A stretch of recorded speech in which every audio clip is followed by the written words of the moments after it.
गरीब का 26 जनवरी। एक चंदू नाम का लड़का था जिसे बचपन से ही पेंटिंग का बहुत शौक था। वह बहुत अच्छी और सुंदर सुंदर पेंटिंग बनाता था। लेकिन चंदू बहुत गरीब परिवार से था। उसके माँ बाप मेहनत मजदूरी करते थे। उसके परिवार में माँ बाप, चंदू और उसकी बड़ी बहन बीता रहती थी। कुछ दिनों बाद 26 जनवरी आने वाला था और स्कूल में गणतंत्र दिन की तैयारी चल रही थी। 25 जनवरी को स्कूल में बच्चों का ड्राइंग कंपटीशन था। चंदू को ड्राइंग करना बहुत पसंद था, इसलिए उसने ड्राइंग कंपटीशन में हिस्सा लिया, जिसके प्रैक्टिस करना चंदू ने शुरू कर दिया था। लेकिन उसके लिए उसे और कलर्स की जरूरत थी, जो कि उसके पास नहीं थे। चंदू को और उसके बहन गीता को 26 जनवरी के दिन स्कूल में पहनने के लिए नए कपड़े चाहिए थे, क्योंकि उनके पास एक भी नया ड्रेस नहीं था। जो भी कपड़े थे वह बहुत पुराने हो गए थे और चंदू का स्कूल यूनिफॉर्म भी थोड़ा सा फट गया था। इसलिए चंदू और गीता अपने पिताजी के पास जाकर बोलते हैं, पिताजी हमें 26 जनवरी के दिन स्कूल में पहनने के लिए नए कपड़े चाहिए। और चंदू बोलता है, पिताजी मुझे अपने ड्राइंग कंपटीशन के लिए कलर्स चाहिए। इस तरह से दोनों भाई बहन ने अपनी जरूरतें अपने पिताजी को बता दी, लेकिन उनके पिताजी के पास इतने पैसे नहीं थे कि वह दोनों को नए कपड़े खरीद कर दे सके और चंदू को कलर्स दे सके। हर रोज मेहनत मजदूरी करके और घर का खर्चा चलाकर जो बचता था, उसकी पाई पाई जोड़ के उनके पास इतने ही पैसे थे कि वह मुश्किल से किसी एक को ही कपड़े खरीद कर दे सकते थे। इसलिए वह माँ बाप सोच में पड़ गए कि अब क्या करें। अगर चंदू को कपड़े नहीं मिले तो वह नाराज हो जाएगा और गीता को कपड़े नहीं मिले तो उसे बुरा लगेगा। लेकिन वह दिल से चाहते थे कि अपने दोनों बच्चों को कपड़े दिला सके और दोनों की जरूरतें पूरी कर सके। लेकिन गरीबी के कारण वह यह कर नहीं सकते थे, इसलिए वो माँ बाप परेशान हो गए। फिर चंदू की माँ चंदू और गीता को बुलाकर समझाती है, देखो बच्चों, तुम्हारे पिताजी एक साथ दोनों को कपड़े खरीद कर नहीं दे सकते। उनके पास किसी एक के कपड़े खरीदने के लिए ही पैसे हैं और मुझे लगता है कि अभी गीता को कपड़े खरीदने चाहिए, क्योंकि उसके कपड़े बहुत पुराने हो गए हैं। और चंदू, तुम्हें किसी तरह से हम सिर्फ कलर ही खरीद कर दे सकते हैं जिसकी तुम्हें जरूरत है। तुम्हारा शर्ट थोड़ा सा फटा हुआ है, उसे अच्छे से सिलवा कर और धुलाकर तुम्हें पहनने को दूंगी। बेचारा बच्चा चंदू अपने माँ बाप की परेशानी समझ जाता है और मान जाता है और ठीक है बोलता है। फिर किसी तरह पिताजी गीता के लिए नई ड्रेस और चंदू के लिए कलर्स लेकर आते हैं। गीता के हाथ में ड्रेस देते हुए पिताजी बोलते हैं, गीता इस ड्रेस को 1 साल तक पहनना, क्योंकि साल भर अब मैं तुम्हें नई ड्रेस खरीद कर नहीं दे सकता। दोनों बच्चे यह देखकर खुश हो जाते हैं और अपने अपने तैयारियों में लग जाते हैं।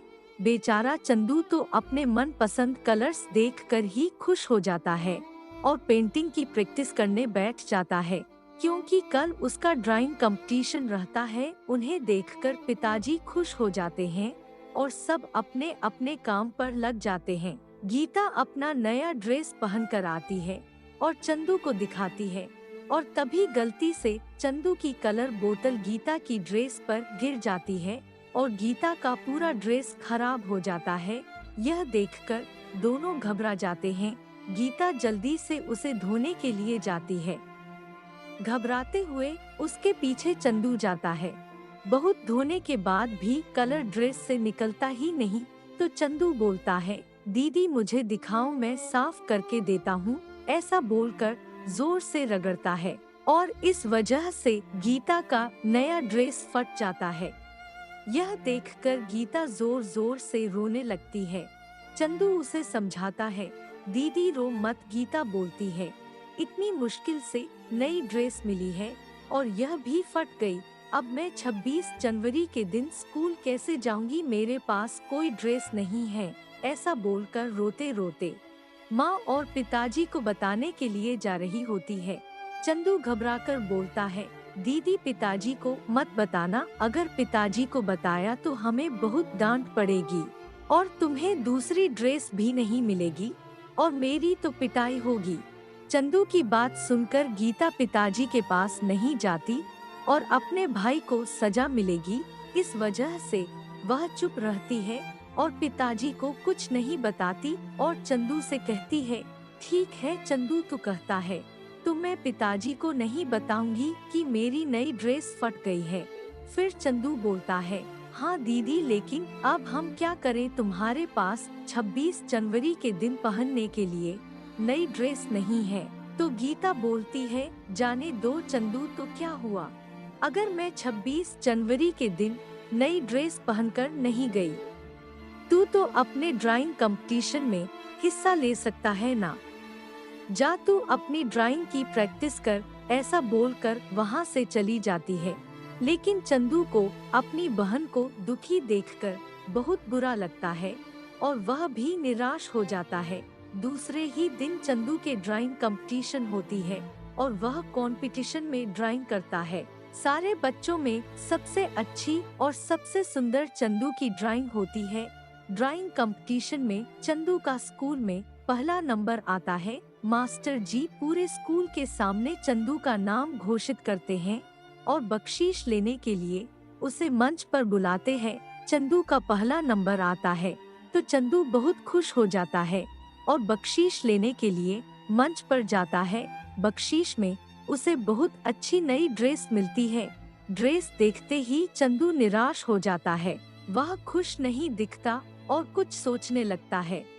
मास्टर जी इस बात पर ध्यान देते हैं कि चंदू बख्शीश पाकर खुश नहीं है और चंदू के पास जाकर उसे बोलते हैं, चंदू तुमने सबसे सुंदर ड्राइंग बनाई है और इस वजह से तुम्हें बख्शीश भी मिला है, पर क्या तुम खुश नहीं हो? तब चंदू मास्टर जी से बोलता है, मास्टर जी मुझे बख्शीश मिलने की खुशी जरूर है, मुझे बख्शीश में इतनी महंगी अच्छी नई ड्रेस मिली है, लेकिन इस ड्रेस की जरूरत मुझसे ज्यादा मेरी बहन को है, जिसे कल यानी 26 जनवरी के दिन पहनने के लिए ड्रेस नहीं है। मास्टर जी क्या आप यह ड्रेस वापस लेकर मेरी दीदी के लिए नई ड्रेस दे सकते हैं? मुझे ड्रेस की आवश्यकता नहीं है। इतनी छोटी उम्र में चंदू का त्याग और अपने बहन के प्रति प्यार देखकर मास्टर जी को चंदू पर गर्व महसूस होता है। चंदू की समझदारी देखकर उससे प्रभावित होकर मास्टर जी चंदू और उसकी बहन गीता दोनों के लिए नई ड्रेस बख्शीश में देते हैं।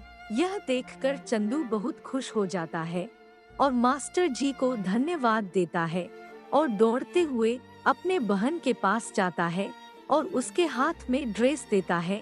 नई ड्रेस देखकर गीता का तो खुशी का ठिकाना ही नहीं रहता और दोनों खुशी से झूम उठते हैं। दोनों भी नई ड्रेस पहनकर गणतंत्र दिन बड़े ही खुशी से और बड़े ही प्यार से मनाते हैं।